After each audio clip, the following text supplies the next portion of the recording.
क्योंकि जिस हिसाब से ये कर रहे हैं ना एक तरफा, क्योंकि इनका तो कोई इतिहास है नहीं भारत में, समझ रहे हैं? जो आज सत्ता पे जो बैठे हैं, जो बीजेपी का तो कोई इतिहास है नहीं।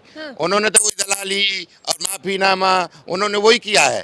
देखो हमारा सालों पुराना इतिहास है। मैडम, आप समझो ये हमारा इतिहास है। जो मुगल अगर नहीं होगा सामने तो हम किसको दिखाएंगे? तलवार हमने किस पे चलाई? पत्थरों पे चलाई। उसको तुम्हारा इतिहास नहीं है तो तुम दूसरे का इतिहास थोड़ी मिटा दोगे। मुगलों ने नहीं किया, मुगल लेकिन गया भी नहीं, जाने भी हमने नहीं दिया। उसने जो भी लूटा, समझ रहे हैं, जो भी लूटा हमने वो यहीं के यहीं रख लिया। नमस्कार, मैं ज्योति यादव आप सभी का नेशनल दस्तक पर स्वागत करती हूँ। इस वक्त आपको मेरे साथ धर्मवीर चौधरी जी दिखाई दे रहे होंगे। इनसे हमने लास्ट टाइम भी बातचीत करी, तब लोगों ने इन्हें बेहद पसंद किया और इनकी राय लोगों को बेहद पसंद आई कि किस प्रकार से 24 के चुनाव की रणनीतियां होनी चाहिए। आज मुद्दा वो है जो बहुत चर्चा में है। जिस प्रकार से एनसीईआरटी में बताया जा रहा है कि मुगलों का जो इतिहास था उसे बार बार पढ़ाया जा रहा था, अब सरकार की तरफ से एक नोटिफिकेशन आया जिसमें कहा गया है कि मुगलों का इतिहास नहीं पढ़ाया जाएगा बल्कि श्री राम जी को पढ़ाया जाएगा। उसी से लेकर आज इस मुद्दे पर चर्चा करेंगे। क्या कहेंगे सर इस बारे में? नहीं, देखो एक बात हम सरकार से ये पूछना चाहते हैं कि मुगलों के साथ साथ ठाकुरों का भी, जाटों का भी ये इतिहास ऐसे नहीं है कि खाली मुगलों का ही है। इसमें इतिहास जो बना है ना, ये इतिहास को वो नहीं मिटा सकते, और मिटाने की कोशिश भी करेंगे तो वो मिटने नहीं दिया जाएगा। क्योंकि जिस हिसाब से ये कर रहे हैं ना एक तरफा, क्योंकि इनका तो कोई इतिहास है नहीं भारत में, समझ रहे हैं? जो आज सत्ता पे जो बैठे हैं, जो बीजेपी का तो कोई इतिहास है नहीं। उन्होंने तो वही दलाली और माफीनामा उन्होंने वही किया है। देखो हमारा सालों पुराना इतिहास है। मैडम, आप समझो ये हमारा इतिहास है, नहीं समझ रहे? देखो आपने देखा होगा कि 80 युद्ध महाराजा सूरजमल ने लड़े थे, तो किसके खिलाफ लड़े थे? फिर वो क्या दीवारों के खिलाफ लड़े थे? नहीं समझ रहे? अगर सामने मुगल ही नहीं होंगे, पृथ्वीराज चौहान जो लड़े थे, अगर सामने मुगल ही नहीं होंगे तो वो इतिहास क्या पढ़ाया जाएगा? इसका मतलब तुम हमारा इतिहास मिटा रहे हो, उनका नहीं मिटा रहे। हालांकि पहले ही धोखेबाजी तो बहुत की है इन्होंने इतिहास में। हमारे जो जाटों के जो इतिहास है बेसिकली उनको दबा के रखा गया है, इन्होंने दबाया है, उनका तो ज्यादातर इतिहास में है ही नहीं। जैसे पृथ्वीराज चौहान जी को और जितने हमारे योद्धा थे उनको अगर आप ये दरकिनार करोगे, मान लो एक समझ के देखो, फिर उन्होंने किसके लड़ा था? मुगलों का इतिहास पढ़ने की क्या आवश्यकता? अच्छा एक बात बता, अमित शाह जी से लड़ा था, नहीं समझ रहे? कि उससे और पीछे सावरकर जी से लड़ा था क्या मुगलों ने युद्ध? मुगलों का युद्ध एक तरफ है तो आपको वो भी प्रोजेक्ट करना पड़ेगा। आप हमारे इतिहास को भी मार रहे हो उसके साथ साथ, नहीं समझ रहे? बच्चे अगर समझ रहे थे, बच्चे की लड़ाई करी थी, उसमें हम हारे तो है नहीं, हम तो जीते ही हैं। नहीं सब कुछ मुगलों जो पढ़ना है तो धार्मिक ग्रंथ पढ़िए ना।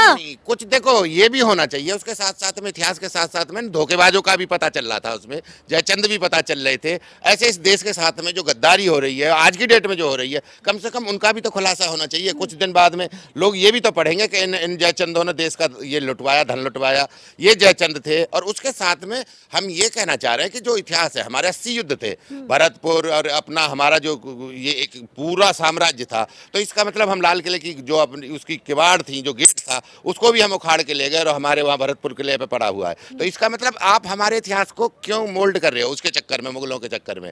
क्यों मुगल अगर नहीं होगा सामने तो हम किसको दिखाएंगे? तलवार हमने किस पे चलाई? पत्थरों पे चलाई, पेड़ों पे चलाई, किस पे चलाई? हमें तो मुगल चाहिए ना, नहीं समझ रहे? आप एक तरफा उसको तुम्हारा इतिहास नहीं है तो तुम दूसरे का इतिहास थोड़ी मिटा दोगे। ठीक उसी प्रकार से ये बात है जिस प्रकार से राम की कहा जाता है, राम की अच्छाइयाँ कैसे पता चलती है अगर रावण ही ना होता, तो ठीक उसी प्रकार से ये बात कह रहे हैं मुगलों का इतिहास पढ़ना जरूरी है, क्योंकि हमें जयचंद, धोखेबाज, भ्रष्टाचारियों का भी पता चलता है। लेकिन सरकार तो ये कह रही है पढ़ना है तो हमारे धार्मिक ग्रंथ पढ़िए, पढ़ना है तो सनातन के बारे में कुछ पढ़िए। अब आपने धार्मिक ग्रंथ पढ़े तो थे, 2-3 महीने से 4 महीने से नहीं पढ़ रहे थे अपने धार्मिक ग्रंथ जो लिखा हुआ था उसमें?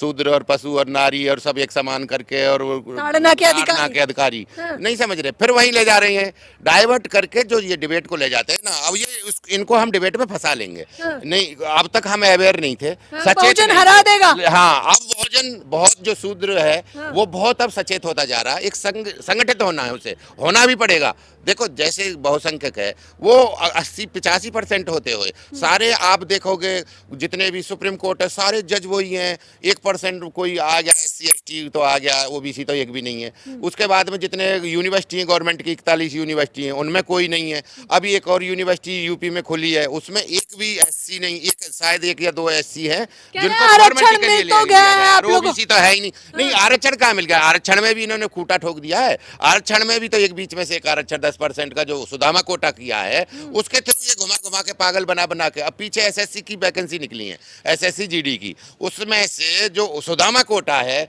वो 434 उसकी सीट है, और जो सारा BC वर्ग है पूरे भारत का जो पिछड़ा वर्ग है उसकी 414 ही सीटें कुल। आप समझ रहे हैं, जिसकी 27% आरक्षण है उसकी 414 सीट है, और जिसका 10% आरक्षण है उसकी 434 सीट है। बताओ, इसी में इतना डिफरेंस कर दिया है, वो भी हमसे ज्यादा कर दिया है। कई लोग सवाल करते हैं किया ही क्या है मुगलों ने। नहीं, मुगलों ने नहीं किया, मुगल लेकिन गया भी नहीं, जाने भी हमने नहीं दिया। उसने जो भी लूटा, समझ रहे हैं, जो भी लूटा हमने वो यहीं के यहीं रख लिया। कोई मुगल ऐसा तो है नहीं कि जो भारत छोड़ के गया हो कहीं और, उसकी शहादत हुई हो या कहीं और भी दफनाया गया हो। वो जो यहीं था, यहीं आया, उसने यहीं से लूटा, तो उसको हमने वापस यहीं ले लिया उससे। हमने जाने उसको नहीं दिया, लेकिन जो उससे पहले 1400 से पहले जो लेके चले गए, अब उनका इतना आइडिया है नहीं, लेकिन मेरी समझ में जितने हैं, जितने मुगल सम्राट हुए थे, मुगल राजा हुए थे, उनको तो हमने जाने नहीं दिया। वो तो सब यहीं दफनाए और ये यहीं रहे। शेरशाह सूरी, जितने अकबर, ये जितने भी शाहजहां, जितने भी हैं, सबकी समाधि यहीं है। आप देख लो कहीं भी जाके। कह रहे हैं आपत्ति क्या है आप लोगों को? अगर हट जाएगा ये तो अच्छी बात है। नहीं नहीं, देखो कह रहे हैं आप, विपक्ष को और कोई मुद्दा नहीं मिलता इसलिए हर बात पे टिप्पणी करनी है। नहीं, विपक्ष की बात नहीं है ये, हमें हमारा भी तो इतिहास मिटता है उसमें। कम से कम हम ये तो कह देते हैं कि हमारे जितने भी महापुरुष थे, कौन कितनी शहादत दी थी, कितनी सरदारों ने दी थी, कितनी जाटों ने दी थी, कितनी ठाकुरों ने दी थी। ये कुर्बानी भी तो, शहादतों की जो कुर्बानी है, ये भी तो नहीं मरनी मिटनी चाहिए। उसके साथ साथ में जब इतिहास को तुम उसको ही खत्म कर दोगे अगले वालों को, तो पीछे सामने वाला कैसे आएगा उसमें? लग नहीं रहा आप लोगों को मुद्दे से भटकाया जा रहा है? जो एक्चुअल यानी कि जो जमीनी स्तर के मुद्दे होने चाहिए उससे बार बार कभी NCERT से एक चैप्टर गुल कर देंगे, कभी विकास में राम मंदिर ले आएंगे। देखो, ये तो इनका मोनोपोली है ही, ये उसको मुद्दे को डाइवर्ट करके, देखिए ना, क्योंकि बेवकूफ है ना। लोग नौकरी न मांगे, लोग अपना रोजगार न मांगे, लोग अपना व्यवसाय न कर पाए, लोग अपनी शिक्षा के लिए न मांग पाए, अवेयर ना हो पाए, संगठित ना हो पाए, तो इनका तो हर मिनट हर टाइम यही वो है। और कोशिश, देखो हम तो अवेयर हो गए थे, हमने 2018 में किसानों ने आंदोलन किया था कि ये भाई ये वो वाली पार्टी है, ये वो वाली पार्टी नहीं है, ये माफ नहीं करेगी। इसने तो ऐसे चक्रव्यूह में फंसाया है किसान को, एक हाथ कहीं से पकड़ा है, एक हाथ कहीं से पकड़ा है, गर्दन कहीं से दबाई है। मजदूर और किसान, उसको तो इतना परेशान किया जाता है, इतना टॉर्चर किया जा रहा है कि सारे टैक्स उससे ही लिए जा रहे हैं। और देखो, ये टैक्स ले लेके आज 35 टैक्स वो दे रहा है, मजदूर दे रहा है। एक सुबह जगता है बिजली का टैक्स, थोड़ी देर बाद में अगर पानी ले पी रहा है तो पानी का टैक्स दो, चाय पी रहा है तो दूध चाय पे दो, दूध पी रहा है तो दूध पे दो, छोटा बच्चा बिस्कुट मांग रहा है उस पे दो, उसके निप्पल पे दो, दूध पे दो, ब्रेड पे दो। कोई चीज ऐसी छोड़ी है जिससे कि टैक्स नहीं लिया जा रहा उससे, गरीब आदमी से। कह रहे विकास फिर कैसे लाएंगे? नहीं, ऐसा विकास आपको तो विकास भी चाहिए, फिर टैक्स से भी दिक्कत है। नहीं, विकास वो नहीं है। अब विकास का समझाया जाएगा, हम इसी में लग रहे हैं, इन पे PhD हम कर रहे हैं। जो पैसा है, जो GST से जो कलेक्शन किया जा रहा है ना, वो पैसा तो कहीं भी उस यूज में हमें नहीं लग रहा है कि वो हमारे हित में लग रहा है। मान लो ये मेट्रो बना रहे हैं या हवाई स्टेशन बना रहे हैं, हवाई अड्डा बना रहे हैं, लेकिन उसमें आप बताओ ना, किसान का घास लेने जाएगा उसमें, कहाँ जाएगा आप बता दो? उसमें फिर 6-6 हजार खातों में तो मिल रहे हैं ना किसानों को। वो फिर अडानी अंबानी का स्टाफ चलेगा मेट्रो में, हवाई जहाज में वही चलेगा। हमारे लिए एक जो पुल बन रहे हैं या हाईवे बन रहे हैं, हमारे पास क्या है आप बताओ ना? गरीब आदमी अभी कभी भी जाएगा तो उस पर वो तो टोल टैक्स दे के ही मर जाता है, दे टोल टैक्स। और देखो सदा ये क्या करते हैं, अब ये इन्होंने CNG किसान के ट्रैक्टर में तो नहीं चलेगी, या गरीब आदमी की मोटरसाइकिल में तो नहीं चलेगी, CNG सस्ता कर दिया। फिर IGL सस्ता कर दिया, जो अमीर के घर में चलता है, पाइपलाइन वाली, जो 1 मिनट में खोलो पाइपलाइन से चलेगा। IGL उसको नहीं करेंगे, उसको जो हमारी जो गैस होती है, ये जो सिलेंडर वाली जो होती है, IGL कर दिया, LPG नहीं की। अब क्यों नहीं की? जो भी काम करेंगे ये उसी अमीर के हित में ही करना है। ये एक सिस्टम है, उसको समझ नहीं पा रहे।